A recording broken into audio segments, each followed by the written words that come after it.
An update on the Green Run hot fire test for Artemis I, a commercial cargo spacecraft leaves the space station, and innovative ideas for exploring unexplored areas of the Moon. A few of the stories to tell you about this week at NASA. The Green Run hot fire test with the Space Launch System or SLS rocket's core stage for our Artemis I mission is now targeted for as early as January 17th. The hot fire is the 8th and final scheduled test of the Green Run series and will see all 4 of the rocket's engines fire to simulate a launch. We conducted the 7th test of the series, the wet dress rehearsal, on December 20th. During that test, the core stage tanks were loaded with more than 700,000 gallons of supercold propellant for the first time and then drained.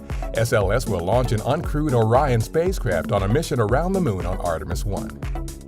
A Northrop Grumman Cygnus cargo spacecraft left the International Space Station on January 6th, more than 3 months after delivering nearly 8,000 pounds of supplies, scientific investigations, and other cargo to the orbiting outpost. The Cygnus is named in memory of Kalpana Chawla, a member of the STS-107 crew that was lost in the Space Shuttle Columbia accident. During a virtual forum January 6th and 7th, university teams selected as finalists in NASA's Breakthrough Innovative and Game-Changing or Big Idea Challenge presented innovative concepts for lunar payloads that could help NASA explore previously uncharted areas on the Moon. Some of these concepts could help our Artemis lunar exploration program study the Moon ahead of a human landing and help establish a sustained presence on the lunar surface. Researchers at our Kennedy Space Center recently tested a new robotic cube rover inside a massive bin of regolith rock and dust used to simulate the lunar surface. The shoebox-sized rover, built by Astrobotic Technology, was funded by a NASA program that encourages commercial development of innovative technologies to fulfill agency needs. As is the case with small satellites, the rover's standard size enables researchers and students to build and launch them on NASA missions designed to expand science, exploration, and commercial activity on the Moon. NASA contributions to 2 recently approved heliophysics missions will help us understand the Sun and Earth as an interconnected system.